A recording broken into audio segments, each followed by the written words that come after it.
السلام عليكم ورحمة الله وبركاته. الحمد لله الذي خلق الموت والحياة ليبلوكم أيكم أحسن عملا. أشهد أن لا إله إلا الله وحده لا شريك له، ألا له الخلق والأمر، تبارك الله رب العالمين. وأشهد أن سيدنا محمدا عبده ورسوله، بعثه شاهدا مبشرا ونذيرا وداعيا إلى الله بإذنه وسراجا منيرا. اللهم صل وسلم على سيدنا محمد وعلى آله وأصحابه ومن تبعهم بإحسان إلى يوم الدين.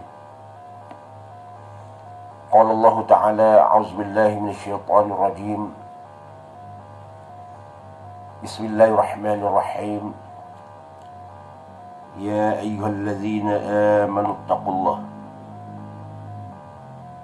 ولتنظر نفس ما قدمت لغد واتقوا الله إن الله خبير بما تعملون. Firman Allah yang bermaksud, wahai orang-orang yang beriman, bertakwalah kamu kepada Allah dengan mengerjakan segala turuhannya dan meninggalkan segala larangannya. Dan hendaklah kamu melihat, kamu memikirkan apa yang telah kamu sediakan untuk menghadapi hari esok, yakni hari akhirat. Dan bertakwalah kepada Allah, sesungguhnya Allah amat mengetahui apa yang kamu kerjakan. Yang saya hormati, dikasihi sekalian ahli keluarga saya, yang saya hormati, dikasihi ibunda yang tercinta, yang hormati, dikasihi sekalian adik-adik,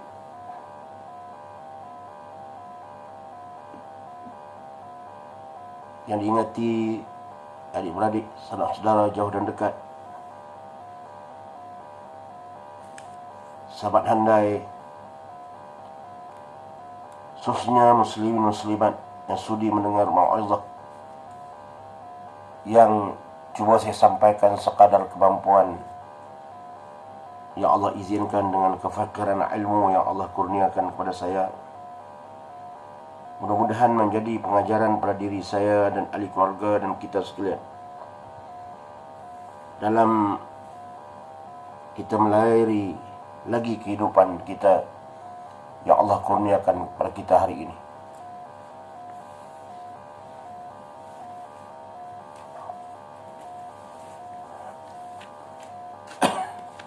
Kita bersyukur kepada Allah Subhanahu wa taala. Allah berikan lagi kita kehidupan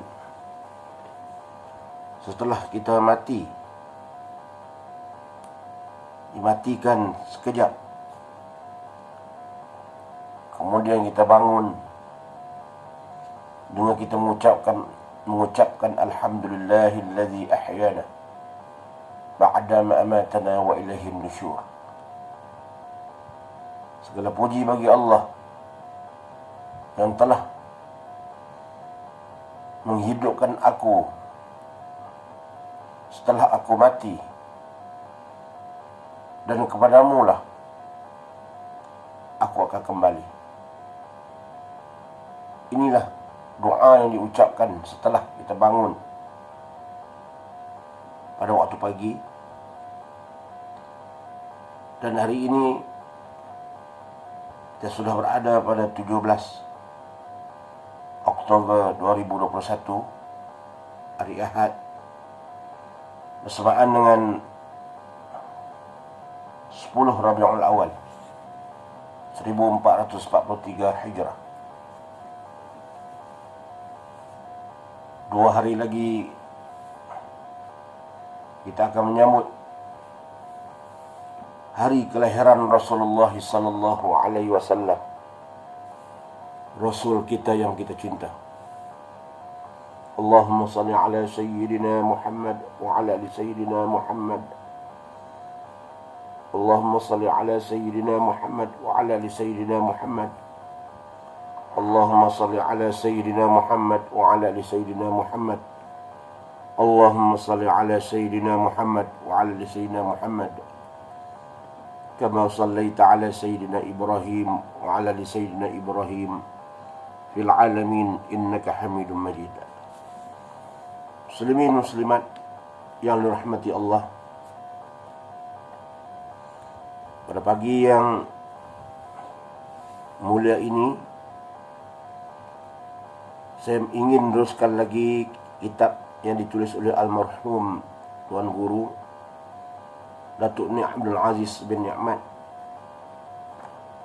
berkaitan dengan persiapan menghadapi kematian.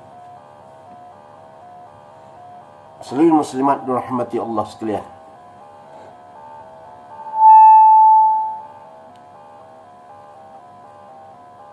Tuan Guru memulakan dengan menulis dalam bab ziarah kubur bagi melembutkan hati.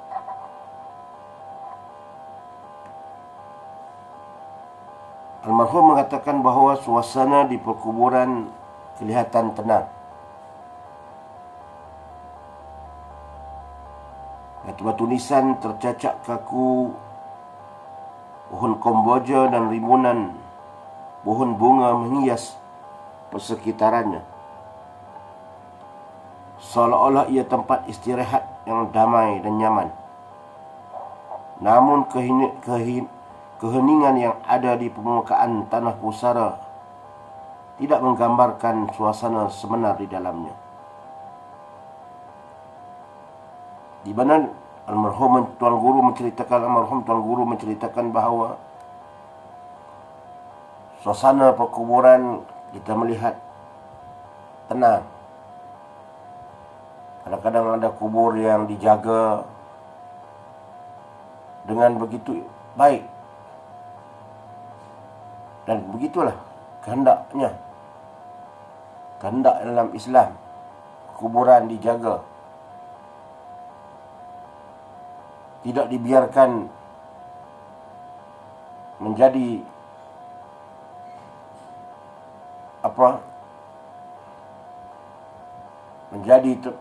sarang-sarang tempat binatang-binatang membuat sarang sehingga rumput-rumput tinggi daripada batu nisan. Perkuburan yang baik yang lama, terutama perkuburan yang jauh daripada masjid, perkuburan yang lama kadang-kadang tidak terjaga. Kalau perkuburan yang dekat dengan masjid ni dijaga dengan elok, pernah dilihat kuburan kadang-kadang tidak dijaga.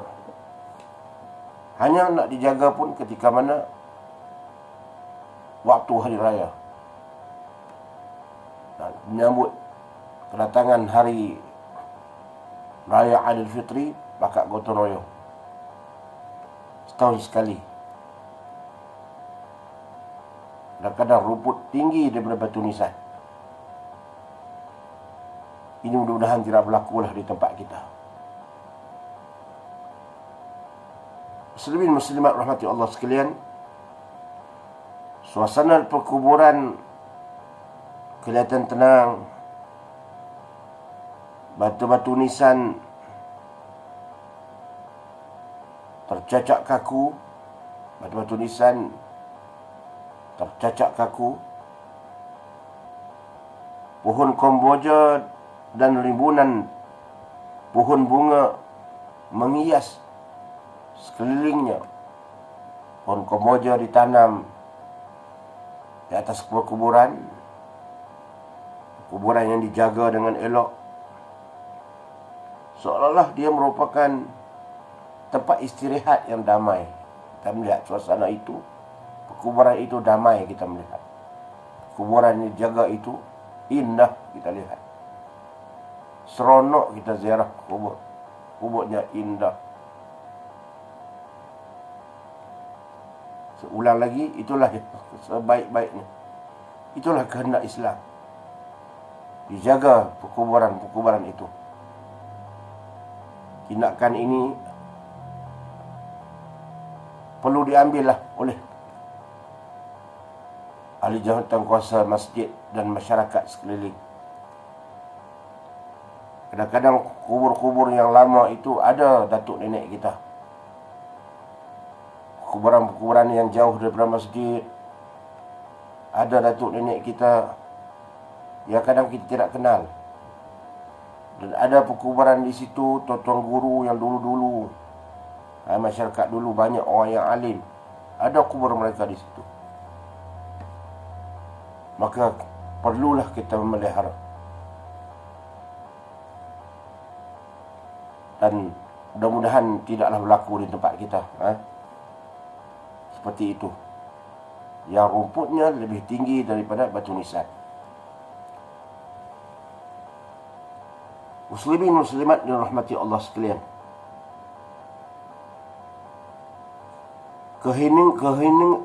Keheningan yang ada di permukaan pusara itu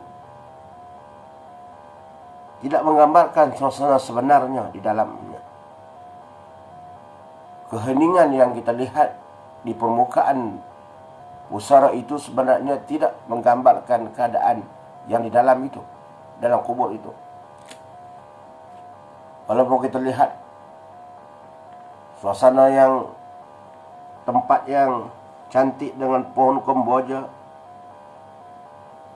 dengan pokok bunga yang menghias sekitarnya, seolah-olah ia sebagai tempat istirahat, seolah-olahnya tidak menggambarkan keadaan sebenar. Apa yang ada di dalamnya. Sekalipun kebanyakan pusara dihias indah oleh waris yang tinggal, sekalipun pusara itu dihias indah oleh waris yang ditinggalkannya, diperbuat dari batu ma'mar yang mewah, dihias dengan batu ma'mar yang mewah, namun usaha tersebut tiada langsung ada hubungan dengan penghuni alam barzakh itu. Dihiaskan permukaan kuburan itu, di atas kuburan itu dengan dibubuhnya batu ma'mar yang indah, yang mahal, supaya nampak cantik. Namun hiasan itu tidak membawa faedah langsung bagi penghuni kubur itu. Tiada ada kaitan. Cuma kita buat, bagi kita yang hidup ni buatnya. Tapi dia tidak membantu pada penghuni kubur tadi. Apa yang kita lakukan itu sedikit pun tidak merubah nasib penghuni kubur itu. Ya, dalam penjagaan kubur itu kita kena jaga. Itu menjadi kewajipan kita. Kubur kita kena jaga bagi elok. Tempat persemandian kita, tempat kembali kita, perkampungan kita. Kubur itu perkampungan bagi orang-orang yang meninggal. Kita jaga dengan elok.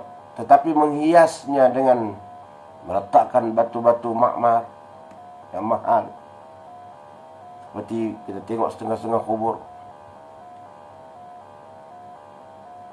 dibuatnya bermacam-macam bentuk di atas perkuburan itu. Dihiasnya berbagai bentuk. Letaknya batu-batu yang mahal. Tidak memberi makna bagi orang yang di dalam kubur itu. Cuma bagi mata kita yang memandang, yang hidup ini saja. Tapi tidak ada kaitan tidak memberi hubungan apa langsung dengan ahli kubur, tidak membantu ahli kubur, tidak mengubah nasib mereka yang berada di alam kubur. Jika yang mati itu dari golongan al-abrar, jika yang mati itu dari golongan orang yang baik, mereka pasti akan dapat mengecapi kebahagiaan yang dijanjikan oleh Allah Subhanahu wa ta'ala. Walaupun di atas perkuburan mereka tidak dihiasi dengan batu-batu makmar, yang hanya ada batu nisan. Kadang-kadang batu nisan pun bukanlah batu nisan yang mahal. Tapi jika mereka golongan yang abrar, mereka dapat mengecapi kebahagiaan yang dijanjikan oleh Allah Subhanahu wa ta'ala di dalam kubur itu. Sekalipun pusaranya hanya timbunan tanah, dan kadang-kadang ada rumput rampai di atasnya. Timbunan tanah dan ada rumput rampai di atas tanah itu. Kalau dia golongan abrar, dia tetap mendapat kebaikan di sisi Allah Subhanahu wa ta'ala. Bahkan jika dia kuburnya itu tinggi, rumput tinggi daripada batu nisan pun, jika dia golongan abrar, dia mendapat kebaikan. Tapi cuma yang saya sebutkan ini tadi, kita sebagai waris bagi ahli masyarakat, lebih ada kaitan kekeluargaan, kita kena jagalah perkuburan itu. Jika kita hidup, kita melihat perkuburan seperti itu, kita sedih. Kubur tinggi daripada rumput tinggi daripada batu nisan. Kalau ditakdirkan kita meninggal, kita sedih jika kubur kita seperti itu. Itulah juga kita tak mau berlaku pada kita, kita tak mau juga berlaku kepada ahli keluarga kita. Jagalah perkuburan itu. Tetapi sebenarnya dia tidak membantu. Tidak ada kaitan dengan ahli kubur tadi. Cuma bagi kita yang hidup, tanggungjawab bagi kita yang hidup. Kalau dia seorang ahli abrar, orang baik, macam mana perkuburan, bentuk perkuburannya sekalipun, walaupun hanya timbunan tanah dan rumput rampai yang ada di atas kuburnya, kalau dia abrar, dia tetap mendapat kebaikan di sisi Allah Subhanahu wa ta'ala. Sebaliknya, jika yang mati itu ditakdirkan golongan al-fujar, golongan orang yang derhaka kepada Allah, orang yang buat dosa kepada Allah, ahli maksiat, azab yang dijanjikan oleh Allah Subhanahu wa ta'ala pasti menimpanya. Sekalipun pusaranya dihiasi dengan bermacam-macam hiasan, diukir dengan ukiran batu makmar yang mewah dan sebagainya, tidak membantunya. Kalau dia seorang yang fujar, yang melakukan ahli maksiat, melakukan kederhakaan kepada Allah, pusaranya yang dihiasi dengan batu makmar yang mahal itu, bahkan ditulis dengan ayat-ayat Al-Quran itu, kadang-kalanya tidak membantu mereka yang berada di alam barzakh itu. Tidak diringan pun oleh Allah Subhanahu wa ta'ala disebabkan oleh bentuk perkuburan yang dihiasi itu.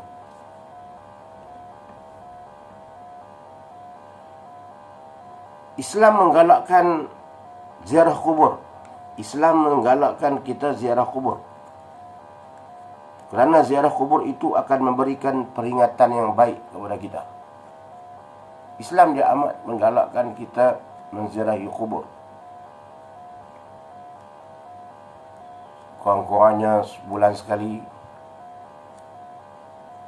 Ada yang kadang-kadang setiap hari Jumaat dia pergi menziarahi ayah dia, ada kuburan ayah dia, ibu dia, keluarga dia. Ada yang sebulan sekali. Tetapi tidak ramai orang yang ziarah kubur, Tuan Guru kata.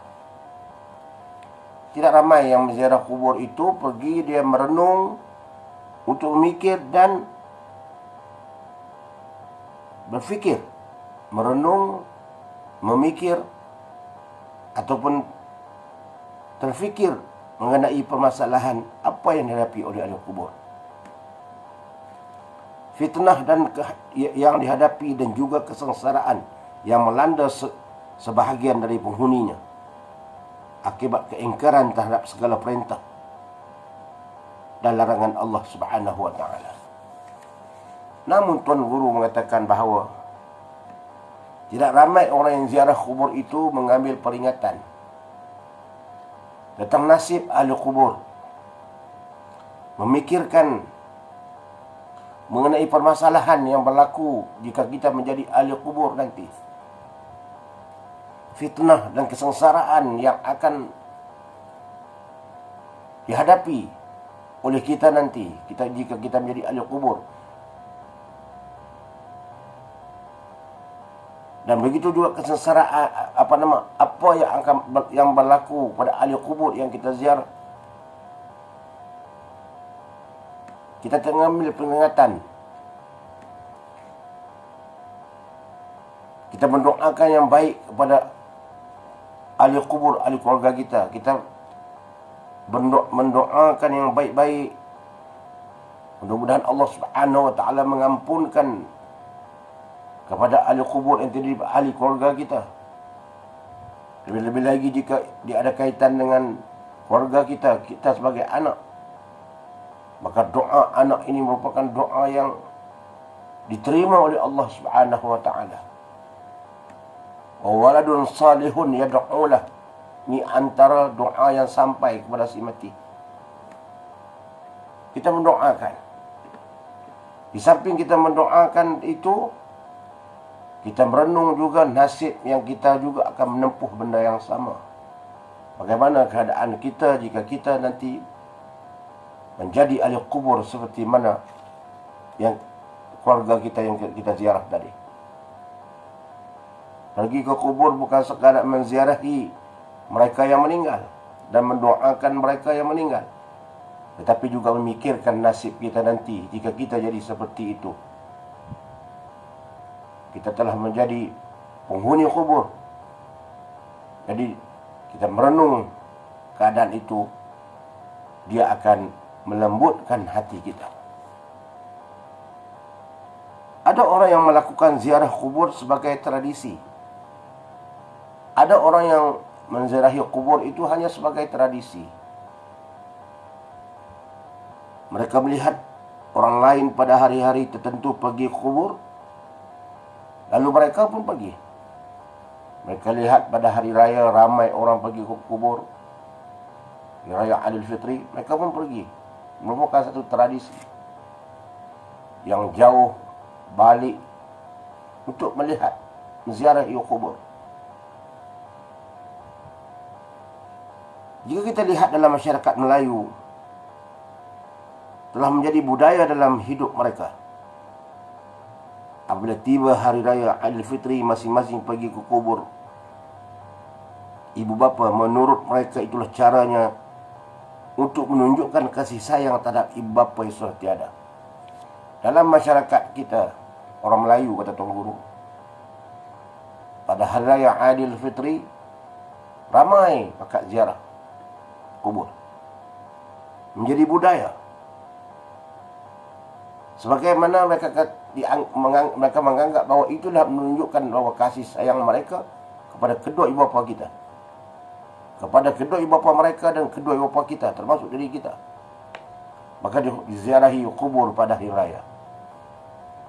Pada waktu-waktu yang lain kita kadang-kadang jarang. Waktu lain walaupun kita ada kesempatan, kita jarang pulang untuk menziarahi kubur. Hanya hari raya Aidil Fitri kita berebut untuk berpulang berziarah. Saya nak menunjukkan kasih sayang.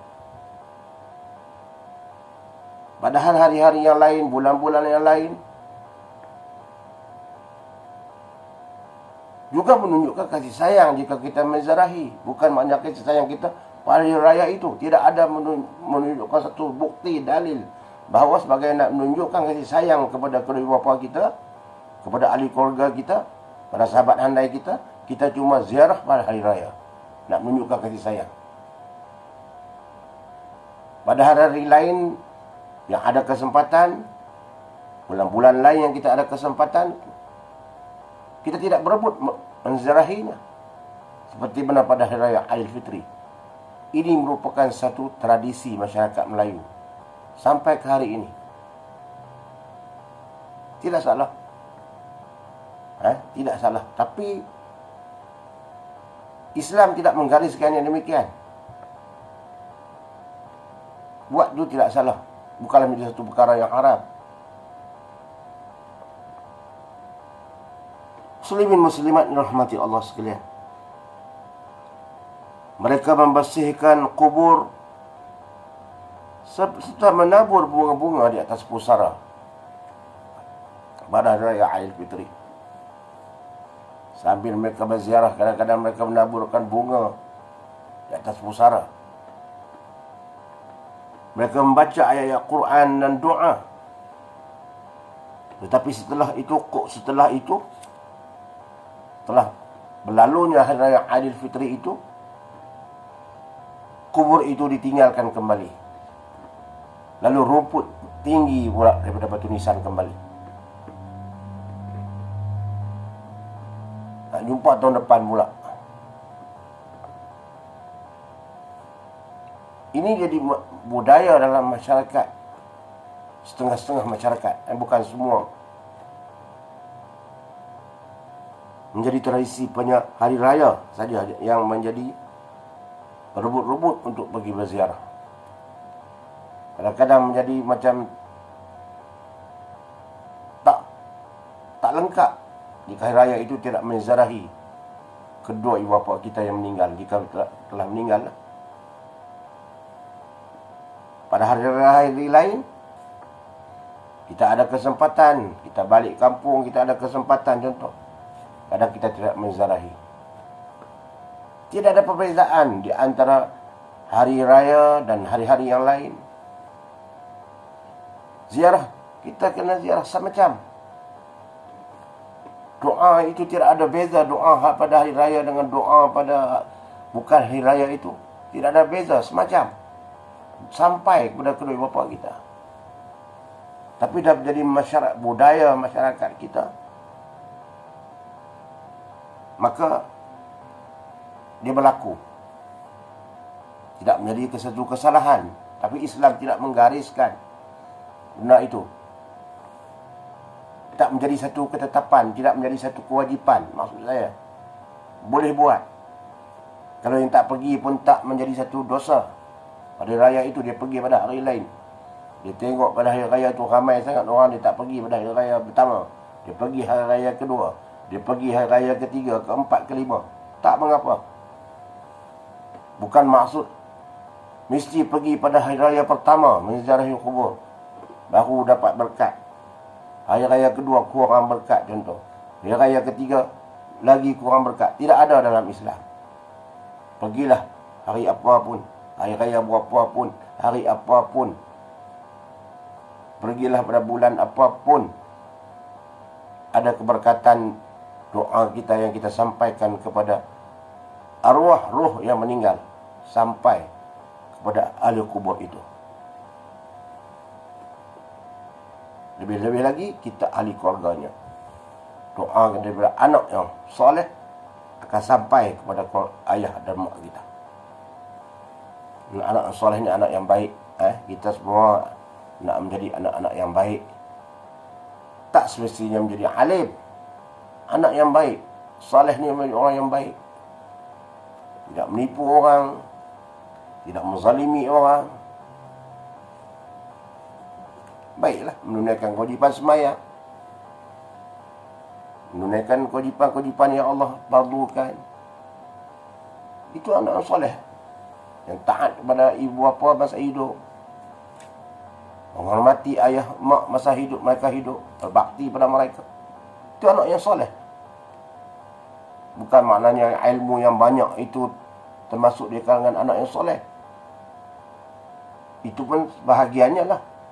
Anak yang soleh itu ilmu yang banyak, tapi jika dengan ilmu itu pun dia tidak beramal dengan ilmunya, dia tidak menjadi anak yang soleh jika dia melupai ibu bapanya. Walaupun ilmunya banyak, tapi dia ziarah kuburnya ibu bapanya pun tidak. Kadang-kadang dengan ilmunya dia mendiamkan diri, tidak mencurahkan ilmu yang ada padanya. Walaupun dia baik, tapi dia ada ilmu, dia mendiamkan diri, tidak ilmu yang dia pelajari tidak dimanfaatkan kepada orang ramai. Ada juga dalam masyarakat belajar ilmu,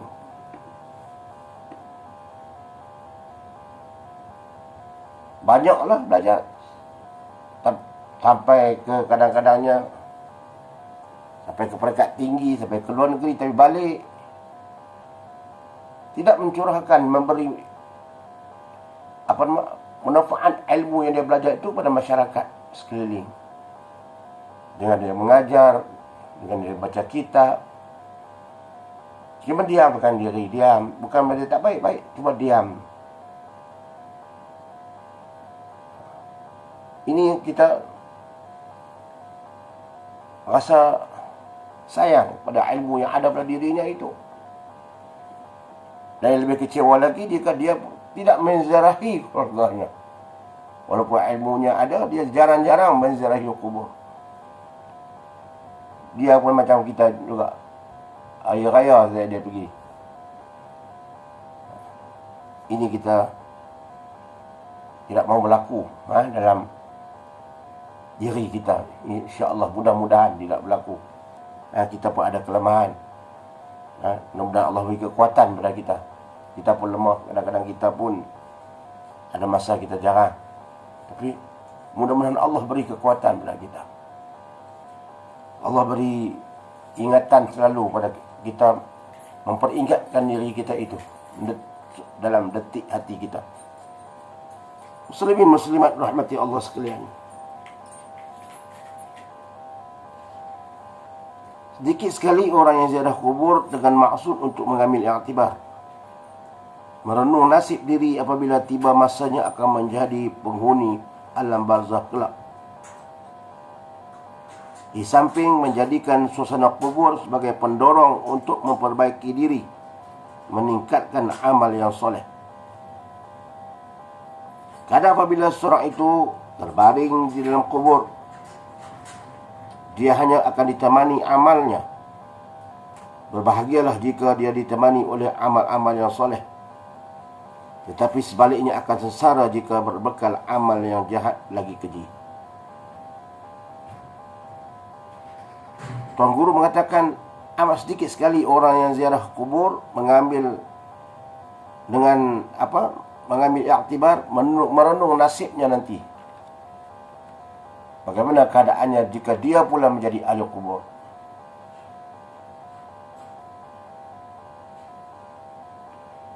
Dengan amalnya yang ada, adakah dia dapat membebaskan dirinya daripada soalan-soalan muka dan nakir? Adakah kubur itu akan menyambutnya dengan baik?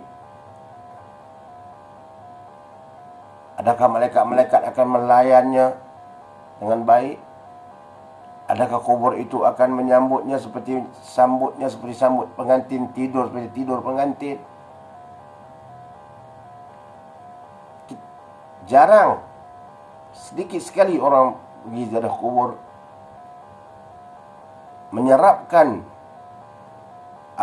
pengajaran itu, ziarah itu dalam dirinya. Dia pergi ke kubur, menziarahi ahli kubur. Kemudian selepas membaca, mendoakan ahli kubur, dia pun pulang. Dia tidak menyerapkan kubur itu dengan diri dia, suatu hari dia pun menjadi ahli kubur. Kita sebaiknya kita pergi kepada ziarahi kubur, kita menziarahi, kita mendoakan kepada ahli kubur, dan di samping itu kita memikirkan nasib kita juga.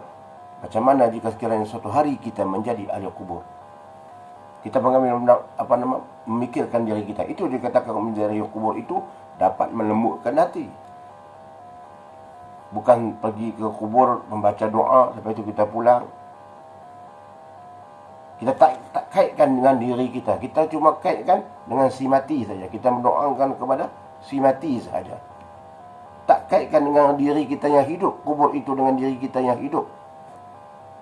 Kita kaitkan bahawa satu hari aku juga akan duduk seperti ini. Jarang Tuan Guru kata orang mengaitkan seperti itu. Sebab itu Nabi kata orang yang cerdik adalah orang yang selalu menziarahi kubur. Sebab apa? Dia dapat manfaat daripada ziarah itu. Pertama tentang doanya kepada si mati. Lebih-lebih lagi kaum keluarga yang menziarahinya, mendoakan si mati sampai kepada ahli kubur. Dan yang keduanya dia dapat muhasabah diri dia.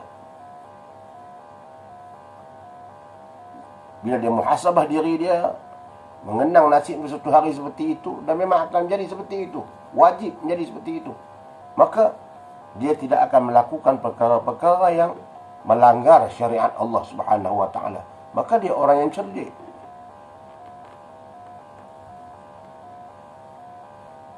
Muslimin muslimat rahmati Allah sekalian.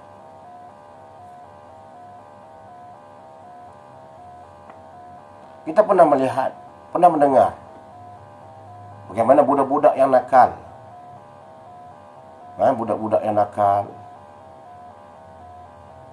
Macam-macam ikhtiar yang dilakukan, sama ada di peringkat mana sekalipun, sama ada di peringkat sekolah sekalipun, ataupun di peringkat mana-mana jabatan sekalipun. Yang keras hati, yang tidak mahu mengikut arahan, kadang-kadang melakukan perbuatan-perbuatan yang bercanggah dengan agama. Kalau di sekolah ini melakukan benda bentuk vandalism, yang buat benda-benda yang mengganggu kawan dan sebagainya, dan merosakkan harta-harta awam ini, tanpa memikirkan, kita beri arahan apa-apun, dia tak mau dengar kadang-kadangnya. Kadang-kadang ada guru-guru yang memikirkan macam mana nak buat, supaya mereka bila keluar sekolah nanti, contohnya, mereka tidak melakukan budaya-budaya yang tidak baik. Guru memikirkan untuk nak mendidik mereka, apabila mereka keluar sekolah nanti, mereka menjadi orang yang baik, tidak menjadi masalah kepada masyarakat.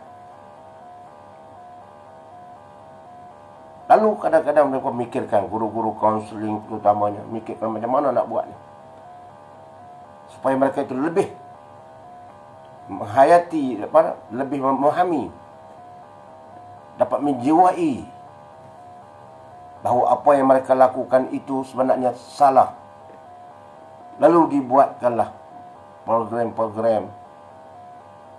Kadang-kadang program-program yang dibuat itu hanya sekadar beberapa hari saja mereka sedar, kemudian kembali balik berak tingkah laku asal mereka. Lalu dibuatkan lagi program-program yang lain. Pernah saya melihat setengah sekolahnya pergi melawat penjara, minta kebenaran, pergi melihat penjara, dibenarkan. Pergi melihat penjara, bagaimana orang yang dalam penjara duduk dengan kawalan pihak penjara lah. Pergi melihat bagaimana orang yang duduk dalam penjara, macam mana kehidupan mereka. Bawa budak-budak yang nakal tadi ni pergi melihat penjara. Penjara ni tempat orang yang salah lah, orang yang melakukan kesalahan. Bagaimana nasib orang yang melakukan kesalahan, pergi lawat penjara, tengok kehidupan mereka. Bagaimana sel-sel mereka duduk dalam penjara. Bagaimana keadaan sekeliling penjara itu dibubuh dengan kawat duri supaya mereka tidak dapat melarikan diri. Dan setiap tempat itu ada orang yang menjaganya supaya mereka tidak dapat melarikan diri. Dikawal dengan kawalan yang cukup, kawalan yang cukup rapi, melawat situ. Dulu ditunjukkan gambar orang kena sebat. Dulu pernah ditunjuk dulu, tapi tak gambar sajalah orang yang kena sebat. Bagaimana orang yang melakukan kesalahan disebat. Kalau kita melihat dengan mata kepala sendiri, bagaimana pun jenayah itu disebat, maka orang yang melakukan kesalahan tadi, kanak-kanak ataupun pemuda-pemuda yang melakukan kesalahan tadi, akan insaf. Dia tak berani buat. Sekali sebat, naik balok. Sebat lagi, merah. Sebat tempat yang sama, sebat lagi. Allahu Akbar. Kesakitan itu hanya Allah yang tahu. Macam tak gambar, tengok. Tapi itu nak menyedarkan orang. Kalau orang tengok itu nak bagi kesedaran. Pergi tengok benda itu sebagai satu kesedaran supaya kita tidak melakukan perkara-perkara yang tidak baik. Kerana kehidupan dunia ini ada akibat daripada perbuatan. Sesuatu perbuatan itu ada akibat. Buat baik dibalas dengan baik, buat jahat akan dibalas dengan jahat. Begitu. Begitu juga di akhirat. Buat baik dibalas dengan dosa, dengan pahala. Buat jahat dibalas dengan dosa. Di dunia, buat baik dibalas dengan baik, buat jahat ada hukuman. Begitu juga lah kita bila menzarahi kubur, kita mengingatkan kita, menyedarkan kita. Walaupun kita tidak dapat melihat bagaimana keadaan ahli kubur, tapi akan menyedarkan kita satu hari kita duduk dalam kubur. Akan menjinakkan hati kita. Akan melembutkan hati kita. Sebab itu Rasulullah mengatakan bahawa ziarah kubur itu dapat melembutkan hati. Sambil kita mendoakan kepada kedua orang tua kita, kedua bapa kita, dan Allah Subhanahu Wa Taala ampuninya. Kerana doa di anak soleh ini mustajab, akan sampai. Seperti yang sebut lagi hadis kata, doa anak yang soleh ini akan sampai. Itu juga kita mengambil sana pengajaran yang kita ziarah itu, satu hari aku juga akan jadi seperti itu. Maka kedua-duanya kita dapat manfaat, dua manfaat. Satu, keluarga kita mendapat manfaat dari doa kita, dan kita dapat manfaat daripada kita ziarah itu, dapat menjinakkan hati kita, melembutkan hati kita, bahawa satu hari aku juga akan seperti itu. Maka kita tidak melakukan perkara-perkara yang tidak baik. Ini kelebihan ziarah kubur. Muslimin muslimat rahmati Allah sekalian, memang suatu kebaikan ziarah kubur membaca ayat-ayat suci. Tuan Guru mengatakan memang suatu kebaikan, tak dinafikan. Kita pergi ke kubur membaca ayat-ayat suci Al-Quran dengan tujuan menghadiahkan pahala bacaan itu kepada ruh ahli kubur itu, ruh si mati, agar ahli kubur mendapat kerahmatan dan keberkatan. Tetapi jadikanlah ia sebagai amalan kita, dan kita pergi baca Quran itu jadikanlah sebagai satu amalan yang baik. Kita pergi ziarah, bukan ziarah saja, kita baca ayat Quran, kita doakan mereka. Dan yang keduanya, jangan lupa juga untuk memperingati diri kita sendiri. Seperti saya sebut tadi, ada dua, kita kata serampang dua mata, kita seolah kata begitu. Kalau nak katalah, nak memahami lah, sambil kita mendoakan mereka, juga kita menyedarkan diri kita. Sekali kita pergi itu, ada dua dapatan yang kita dapat. Satu, untuk mereka yang kita mendoakan kebaikan kepada mereka, dan kebaikan kepada kita dapat melembutkan hati kita. Keinsafan yang menyerap dalam diri kita akan membantu diri kita sendiri. Keinsafan yang datang dalam diri kita itu akan membantu diri kita sendiri, daripada kita merubah sikap yang negatif kepada yang positif. Dari sifat yang lalai kepada sifat yang waspada. Selama ini mungkin kita terdiri daripada orang yang lalai, termasuk diri saya. Menjadi orang yang waspada tentang bahaya alam kubur yang tidak dapat dibantu oleh orang yang hidup. Tentang bagaimana bahayanya menjadi ahli kubur ini kerana dia tidak dapat dibantu oleh orang yang hidup. Kita kalau sakit di dunia ni, ada orang lagi boleh bantu kita. Berubat, bawa pergi hospital dan sebagainya. Tapi jadi ahli kubur tidak siapa yang dapat membantu. Kecuali yang bantunya amal soleh dan doa anak-anak kita, doa dari kawan-kawan sahabat handai kita, dan sedekah jariah yang kita lakukan, dan ilmu yang kita tinggalkan yang dimanfaatkan oleh orang. Itu saja yang dapat membantu. Muslimin muslimat rahmati Allah sekalian. Tuan Guru mengatakan kubur ibarat satu stesen yang besar. Kubur ini ibarat satu stesen yang besar, yang mesti semua orang mesti pergi ke stesen itu. Satu stesen, satu persinggahan yang semua orang mesti singgah di stesen besar itu.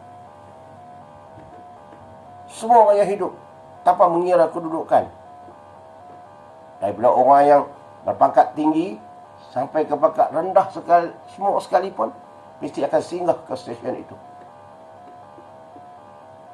Inilah kubur ibarat satu stesen yang besar, mesti didatangi. Tidak kira sama ada mereka itu seorang kuli buruh kasar, sama ada mereka itu kuli buruh kasar, dan mereka yang paling tinggi kedudukannya sekalipun akan singgah di stesen itu. Bila sampai masanya, mereka akan pergi ke stesen itu. Perkuburan, alam perkuburan itu. Mereka pasti pergi.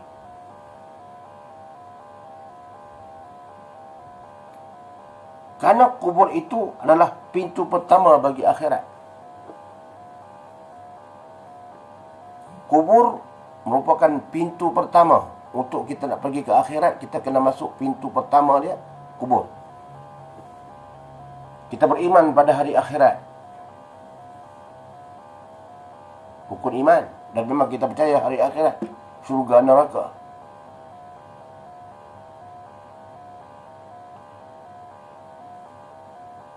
Kemudian nak pergi ke alam akhirat itu, pintu pertamanya adalah, tumpuhan yang pertama adalah kebaktian. Itu pintu pertama, stesen yang pertama. Rasulullah SAW menyatakan bahawa kubur itu akan menjadi sebahagian daripada kawah api neraka, atau sebahagian daripada taman syurga. Pintu kubur itu, stesen yang pertama itu, dia menjadi salah satu kawah daripada kawah api neraka, hufrun min hufrin nar, atau rawdatun min riyadil jannah, ataupun salah satu kebun daripada kebun syurga. Dua keadaan kubur itu. Stesen yang pertama itu ada dua keadaan, dua suasana. Pertamanya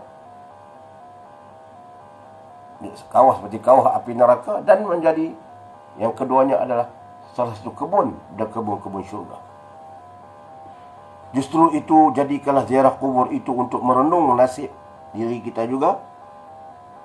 Apabila kita menjadi penghuni kubur nanti, adakah kita bakal duduk di dalam taman-taman syurga? seperti yang dijanjikan oleh Rasulullah SAW, seperti yang diberitahu oleh Rasulullah SAW. Karena janji Rasulullah SAW ini adalah janji yang benar. Janji Rasulullah SAW ini janji yang benar. Karena Rasulullah SAW tidak bercakap sesuatu itu melainkan mendapat wahyu daripada Allah Subhanahu wa ta'ala. Bukan Nabi bercakap itu dengan hawa nafsunya. Wa ma yantiqu 'anil hawa in huwa illa wahyun yuha.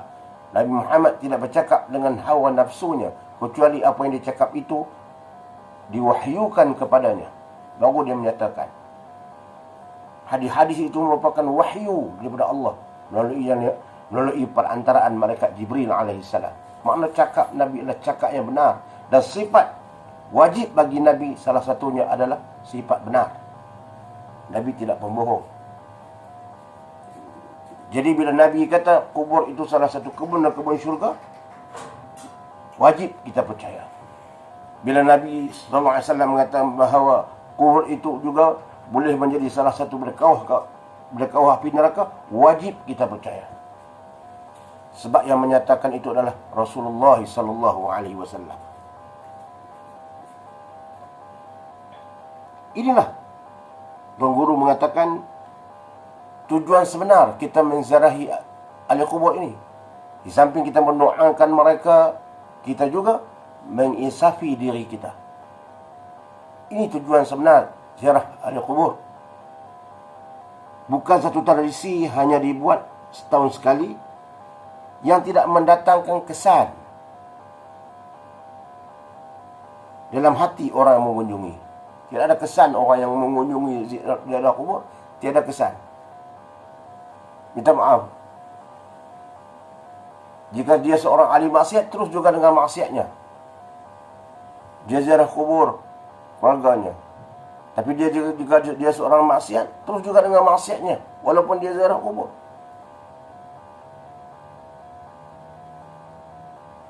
Sepatutnya bila dia ziarah kubur, sesamping dia mendoakan kepada keluarganya atau pada mereka yang ada pertalian dengan keluarganya, mengisapi dirinya,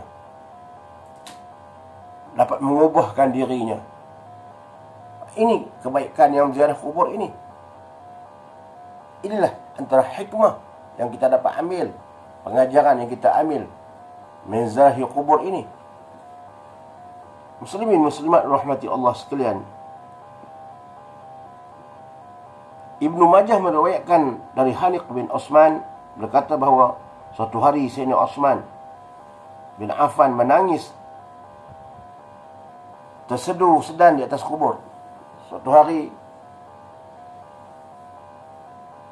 Ibnu Majah meriwayatkan Haniq bin Osman bahawa Sayyidina Osman menangis. Osman bin Affan, Abu Bakar, Umar, Osman, khalifah yang ketiga, khalifah Rasyidin yang ketiga, menangis di atas kubur, terseduh tersedan, sehingga air matanya membasahi pipinya. Lalu orang bertanya kepada Osman, mengapa apabila dibacakan ayat-ayat mengenai neraka dan syurga engkau tidak menangis, tetapi apabila berada di tanah kubur kamu menangis? Orang bertanya kepada Osman, wahai Osman, kenapa dibacakan ayat-ayat suci Al-Quranul Karim kamu tidak menangis seperti ini? Ketika mana waktu sembahyang dibacakan Al-Quranul Karim, dalam sembahyang itu Fatihah Quran, lepas Fatihah itu dibaca surah-surah lain, kamu tidak menangis seperti ini. Dan kadang-kadang ketika kamu baca Quran waktu lain, kamu tidak menangis seperti ini. Tapi kenapa ketika kamu berada di kuburan kamu menangis terseduh tersedan? Sahabat bertanya dia. Lalu jawab Osman bin Affan, yang menyebabkan aku menangis bila ziarah kubur ini, karena kubur ini adalah merupakan peringkat pertama bagi akhirat. Pintu pertama nak pergi kepada hari akhirat. Jikalau seseorang itu terlepas pintu pertama ini, jika seseorang itu terlepas pada azab kubur ini, maka dia akan terlepas dari suasana azab di akhirat. Terlepas pintu yang pertama ini, maka pintu yang selepasnya itu juga akan terlepas, akan ringan, mudah. Jika tersangkut di pintu pertama ini, maka pintu selepasnya juga dia akan tersangkut. Ada halangan. Inilah yang aku menangis. Sebab aku tak tahu kedudukan aku di pintu yang pertama ini macam mana. Aku menangis. Sebab aku berada di kubur. Aku berada menziarahi kubur. Dan kubur berada di depan mataku. Dia melihat dengan mata kepala dia sendiri kubur itu. Kalau ketika dia baca Quran, kubur itu tidak berada di depan. Penghayatan dia itu lebih bila dia tengok kubur dengan dia baca Quran itu. Penghayatan itu lebih ketika mana dia tengok kubur itu. Sebab itu aku menangis. Sebab tanah tempat aku pijak inilah yang akan nanti menjadi tempat bersemadianku. Aku menangis. Nasibku nanti macam mana? Kalau aku tersangkut di sini, maka akan tersangkutlah selepasnya. Aku tak tahu kedudukan aku tempat yang pertama ini. Sebab tu aku menangis. Uthman bin Affan radhiyallahu an, seorang khalifah, Amirul Mukminin kepada orang-orang beriman, mencucurkan air mata di atas kubur. Karena dia insaf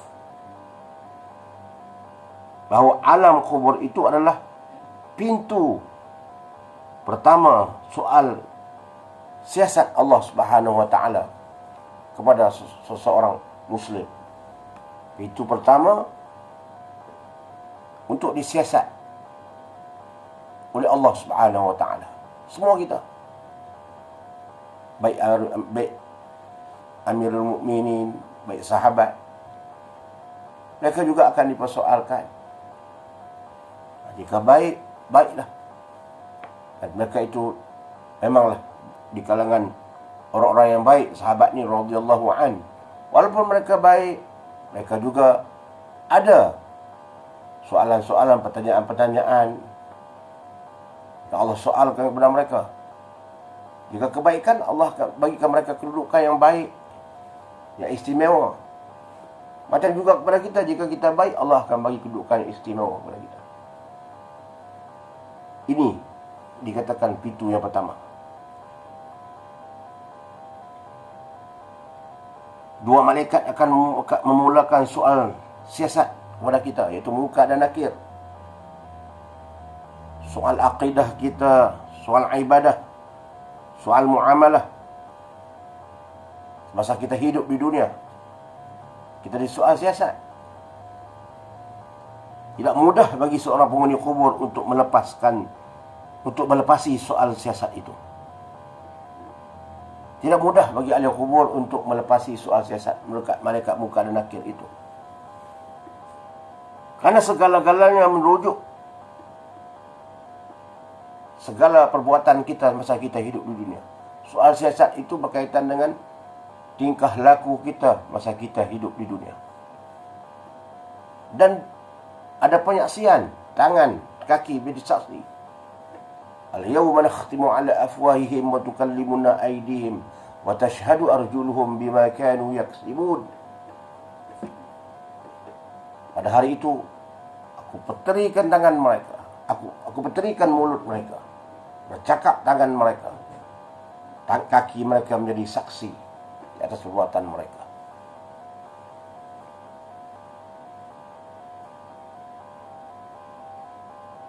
Muslimin muslimat rahmati Allah sekalian, jika kehidupannya baik, akhlaknya baik, dia melakukan segala kewajipan yang Allah fardukan, dan jika sekiranya dia di kalangan melakukan maksiat, dia segera bertaubat kepada Allah.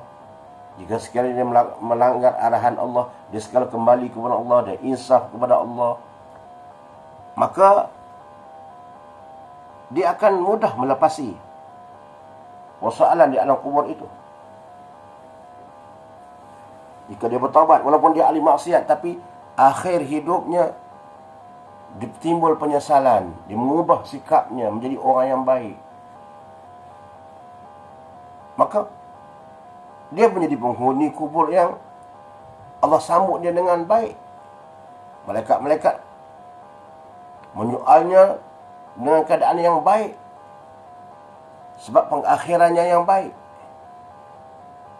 Sebab itu dalam hidup ini jangan mudah kita mengatakan pada seseorang, jika kita melihat dia melakukan kejahatan, terus kita menghukumnya, mengatakan dia seorang yang tidak baik. Kita bahkan yang lebih dahsyat lagi, mengatakan bahawa dia ini calon-calon penghuni neraka, kamu ni mati nanti besok masuk neraka. Kata-kata ini tidak boleh dikeluarkan dari mulut kita. Kita tidak tahu keadaan seseorang itu. Begitu juga kita tak boleh mudah mengatakan bahawa melihat kepada kewarakannya dia ini menjadi penghuni syurga. Tidak boleh. Syurga neraka ini milik Allah, dan selagi mana belum sampai akhir hayat kita, pengakhiran kita, kita tidak tahu lagi. Belum sampai pengakhiran umur kita, kita belum tahu lagi kedudukan kita. Bahkan yang sebenar-benar tahu itu Allah Subhanahu wa ta'ala yang menilai. Tapi kita mendoakan bagi yang hidup ini, mudah-mudahan dia menjadi ahli syurga. Kita mendoakan, tapi kepastiannya bukan milik Allah. Kepastian itu milik Allah. Cuma kita mendoakan. Kalau dia melakukan maksiat, dia jahat, kita mendoakan supaya dia ubah sikapnya. Allah mengubah sikapnya. Itu doa kita. Boleh. Tapi nak mengatakan bahawa dia ahli neraka, tidak boleh. Mana tahu di akhir kehidupannya dia insaf. Yang kita mengatakan bahawa orang ini ahli syurga, mana tahu di akhir penghidupannya nanti dia melakukan maksiat.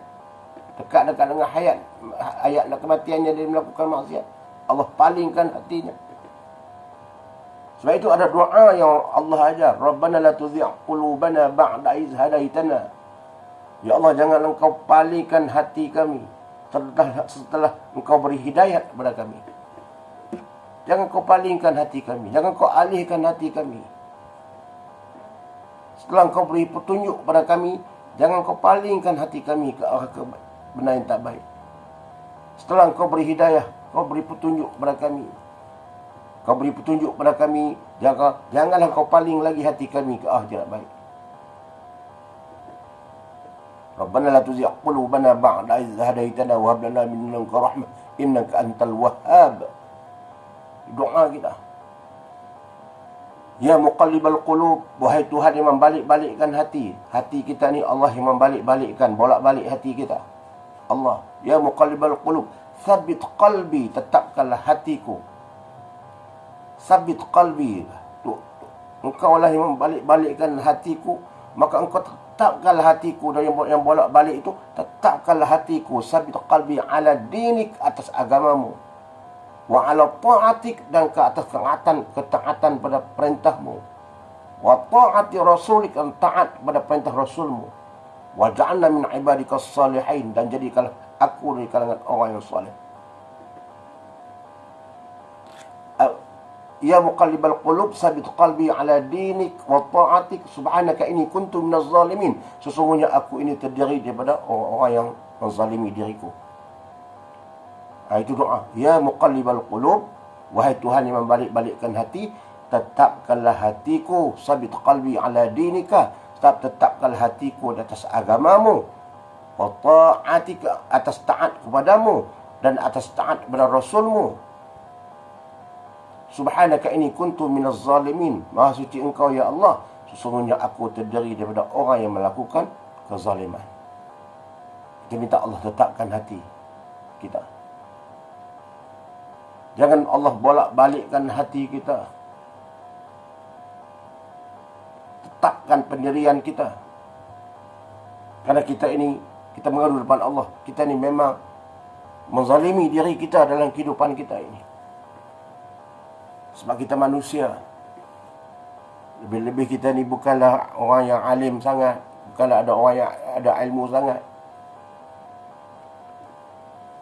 Kita masih dalam keadaan nak mencari ilmu, nak menjadi orang yang baik. Kita nak mengikut orang-orang yang baik.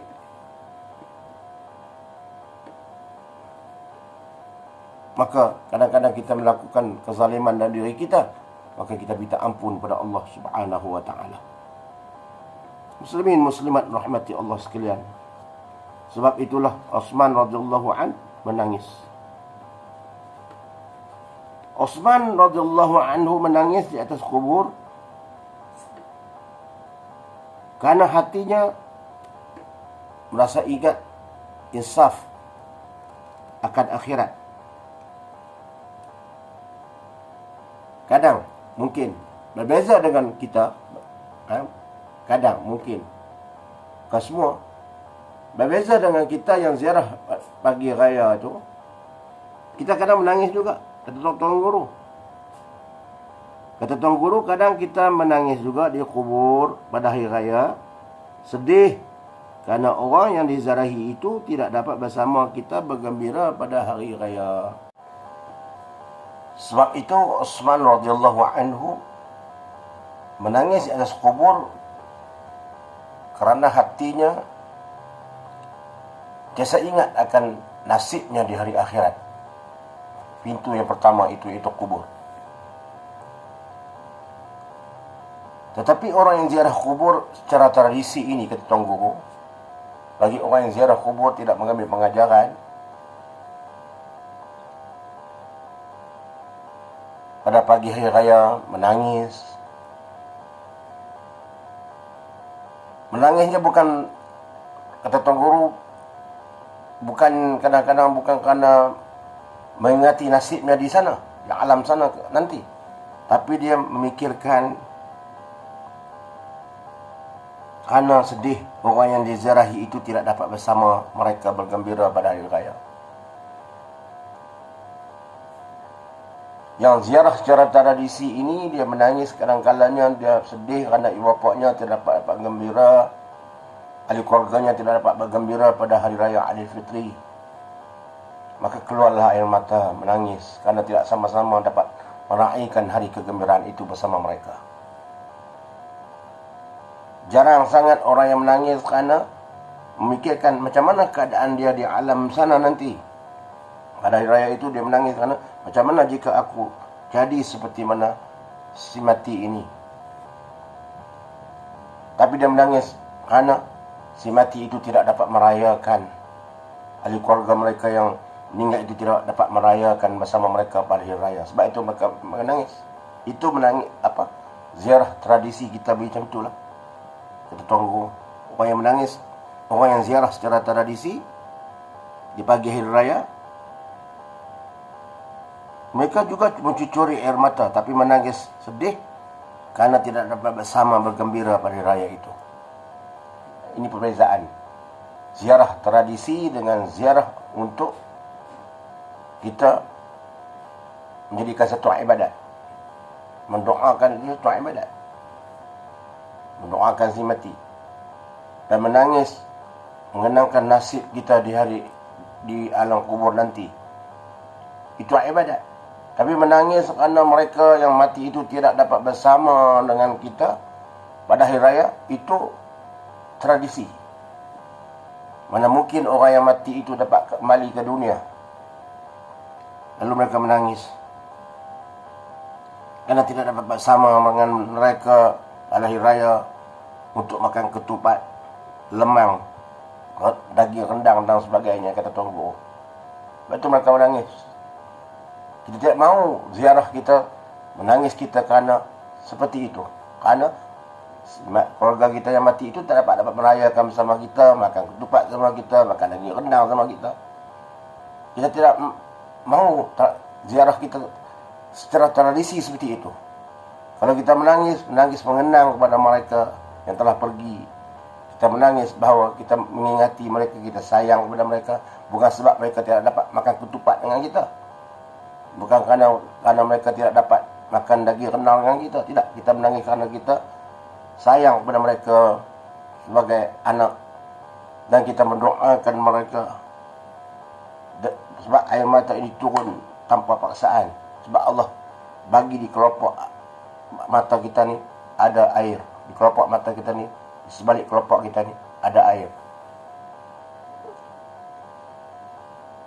Semua kelopak hanya menunggu titisan saja turun. Bila kita pergi ke ziarah kubur ni, dengan sendirinya kelopak mata ini, titisan air mata akan menurun. Ini fitrah manusia, sedih dengan kematian ibu bapa. Itu tak mengapa. Dia mendoakannya, tak mengapa. Bukan menangis kerana tak dapat makan ketupat sama kita itu. Itu tak mau. Bukan menangis kerana tak dapat makan rendang daging sama kita, makan lemang sama kita. Bukan. Menangis kerana kita ingat pada mereka, tak salah. Menangis, berdoa kepada mereka supaya mereka berada dalam tempat yang baik, diletakkan roh mereka, mudah-mudahan ya Allah letakkan roh mereka di tempat yang baik, kumpulkan mereka bersama dengan kalangan Nabi, Siddiqin, Salihin, Syuhada. Tak apa, tak salah.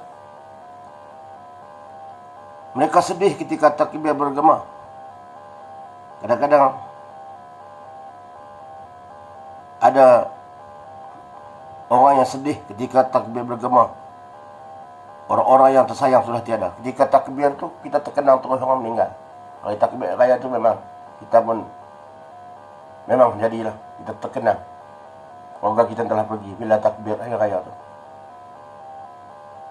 Inilah yang terjadi sebagian besar masyarakat kita.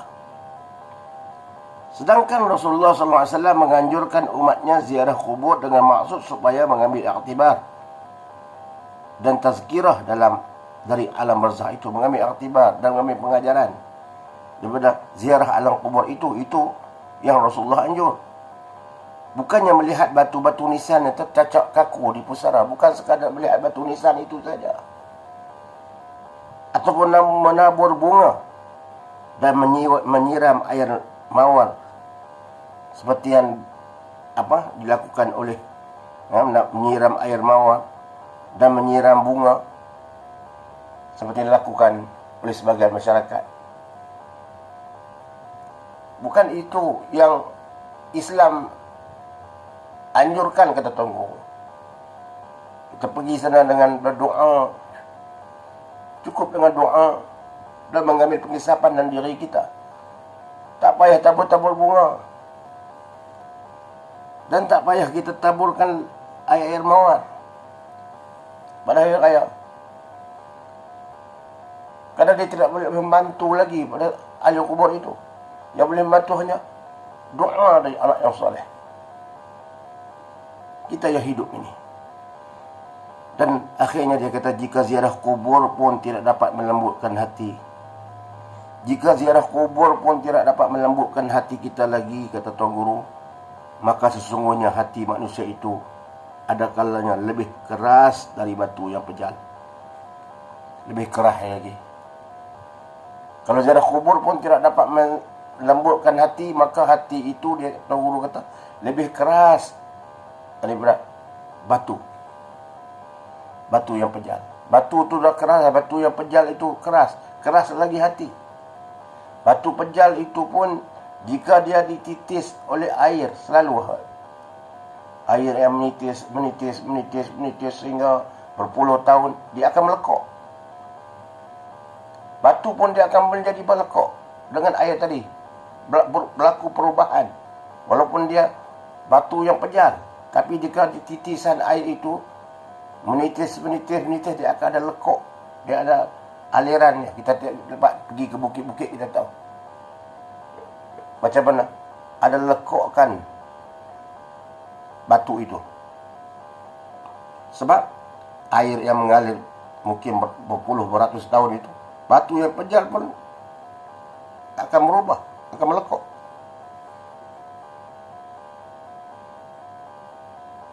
Tapi hati manusia ini lebih keras daripada batu, kata Tuan Guru. Kalau tidak mau mengubah, tak melekuk langsung. Pergi ke kubur pun tidak boleh mengubah sikap. Terus nak melakukan maksiat. Muslimat rahmati Allah sekalian. Ziarahlah kubur untuk merenung dan memikirkan masa depan kita.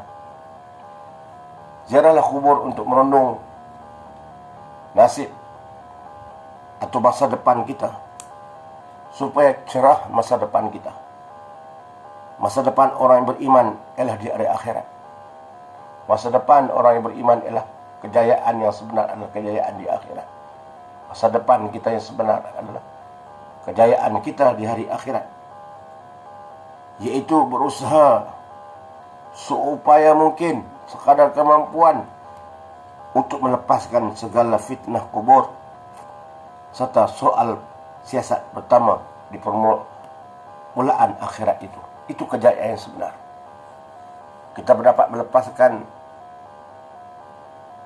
soalan yang pertama, persinggahan yang pertama, pintu yang pertama, itu alam kubur. Itulah kejayaan yang sebenar bagi seorang Muslim. Sama-samalah kita berdoa kepada Allah Subhanahu wa Ta'ala agar pintu yang pertama ini, iaitu alam kubur, dapat kita lepasi dengan mudah. Kita diringankan. Bahkan kita dilayan seperti mana tidurnya pengantin. Kubur itu dihamparkan kepada kita. Kubur itu ibarat macam mana rumah bagi orang yang pengantin. Orang layan seperti pengantin. Rumah yang indah, tempat persembahyan sebagai taman. Kubur itu jadi taman bagi kita, sehingga kita tidak memikirkan lagi. Kita melupai perkara yang kita tak mau lagi kembali ke dunia, karena keseronokan yang ada di alam kubur itu yang Allah berikan.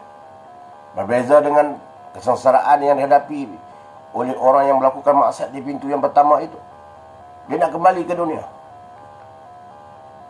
Dia nak kembali ke dunia, dia nak insaf. Dia nak keluarkan hartanya yang banyak itu supaya dia sedekahkan. Bagi dia satu saat sebenarnya. Dia balik ke dunia, balik satu waktu, pada satu masa sebenarnya, seketika, untuk dia balik untuk nak sedekahkan harta itu. Mana dia boleh balik ke dunia? Bagi orang yang beriman, dia berada di tempat yang indah, berada di taman-taman syurga. Bahkan dikatakan ruhnya dapat bertemu dengan ruh-ruh mereka-mereka yang beriman, termasuk ahli keluarga-keluarga mereka yang beriman. Mereka berada di alam ruh, bicara bersama-sama dengan ruh-ruh yang beriman yang lain. Itu kata sebagian ulama. Mudah-mudahanlah Allah Subhanahu wa Ta'ala, kita berdoa sungguh-sungguh. Kita berdoa mudah-mudahan kita sama, kita semacam. Baik saya yang bercakap, tentu yang mendengar, dan mungkin yang mendengar lebih baik daripada saya. Kita nak menjadi seorang yang baik, kita berdoa kepada Allah agar Allah beri kedudukan yang baik di pintu yang pertama ini. Allah lepaskan kita dari kesengsaraan di pintu yang pertama itu, di alam kubur ini. Mudah-mudahan Allah mustajabkan doa kita, dengan syarat kita melakukan perubahan dalam diri kita. Kita mendalami, kita membaca perkara-perkara ilmu, kita membaca, kita mendengar, kita mentalaah perkara yang berkaitan dengan benda-benda yang Nabi tinggalkan. Kita membaca Al-Quranul Karim dan kita tadabbur mana-mana Al-Quran. Walaupun tidak banyak, sikit-sikit sehari. Tapi, jika kita lakukan berterusan, walaupun sedikit, jika ditakdirkan kita mati dalam keadaan kita tadabbur Al-Quran, dan mati kita dalam keadaan yang baik, Allah nak lihat penamat kehidupan kita. Bukan permulaan kita. Permulaan kita pun penting, tapi penamat itu penting. Macam orang lari lah. Macam orang lari. Sukan, orang lari. Awalnya laju. Dan seorang ni slow. Laju 400 meter. Contoh.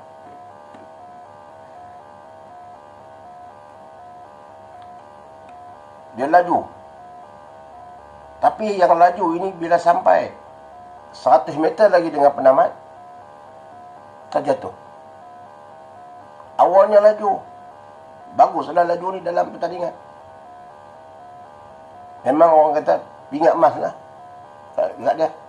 Boleh dapatlah pingat emas ni dekat dia. Laju lari dia.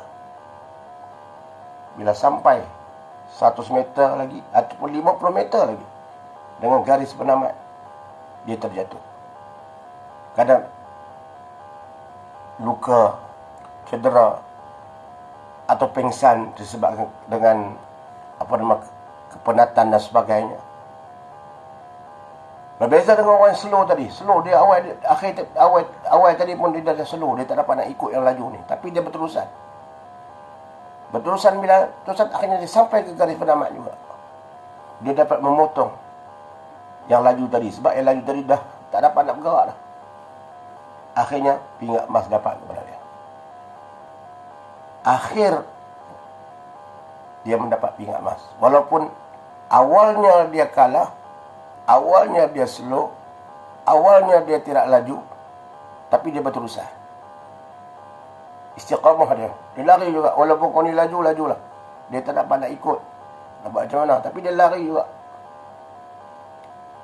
Akhirnya sampai juga dia ke garis penamat. Sebab garis penamat itu yang menentukan kedudukan pingat emas dan sebagainya. Begitu juga kita dalam amal ibadat. Bagi seorang Muslim, garis penamat itu dalam kehidupan seorang Muslim, garis penamat iaitu kematian itu, di saat kita mati itu, macam mana kedudukan kita. Awalnya baik, kita harap akhirnya baik. Kita tak mahu awalnya tak baik, awalnya baik, akhirnya tak baik. Macam mana kita, ibarat saya buat analogi macam terjatuh tadi di garis penamat. Dekat nak sampai dah. Dekat nak habis umur dah kita kata. Tiba-tiba dia berubah. Melakukan maksiat. Berbeza tadi, yang awal tadi, dia melakukan kelemahan, banyak kelemahan pada dia. Mungkin manusia tadi mungkin dia melakukan maksiat dan sebagainya. Tapi akhirnya dia berubah sikap. Dia bertaubat kepada Allah, dia istiqamah dalam bila dia berubah, dia beristiqamah dalam kebaikan, akhirnya dia menemui kejayaan. Sebab yang menentukannya akhir kehidupannya. Maka sebab itulah kita berdoa kepada Allah agar Allah tetapkan hati kita sehingga akhir kehidupan kita. Jangan kita selesa dengan kehidupan kita sekarang selagi nyawa kita tidak diambil. Kita istiqamah. Istiqamah ini lebih baik daripada karamah. Istiqamah ini lebih baik daripada karamah. Karamah itu pun bagus. Penting orang tak kamat tu. Tapi istiqamah itu lebih baik daripada karamah. Karamah ni ada orang yang ada kelebihan. Tapi orang yang Allah bagi istiqamah lebih baik daripada karamah tadi. Mana dia istiqamah daripada awal kehidupan, awal permulaan hidup dia sampai akhir kehidupannya. Itu istiqamah. Kita hendak yang istiqamah. Karamah, jika Allah nak beri, alhamdulillah. Tapi dalam karamah tadi kita hendakkan yang istiqamah. Bukan karamah hanya seronok dengan karamah yang Allah bagi kelebihan dekat kita hingga kita lalai. orang pula memuji kita, oh karamah kamu ni ada karamat, kamat kita tak. Tapi akhirnya takut kita tergoda dengan karamah itu, kita tidak lagi istiqamah. Maka fastaqim kama umir, istiqamahlah kamu dengan segala, Allah kata istiqamahlah kamu dengan segala perintahku. Hanya sekadar itu dapat saya sampaikan. Mudah-mudahan menjadi pengajaran kepada kita pada hari ini. Mudah-mudahan segala yang saya sampaikan ini menjadi pengajaran diri saya, ahli keluarga saya, dan para muslimat yang sudi mendengar. Yang baik itu daripada Allah Subhanahu Wa Taala, yang tak baik, yang khilaf, yang silap cakap dan sebagainya, yang tersasul dan sebagainya, itu adalah kelemahan diri saya sendiri. Mohon maaf. Aqulu qawli hadza wa astaghfirullahal azim li wa lakum. Wassalamualaikum warahmatullahi wabarakatuh.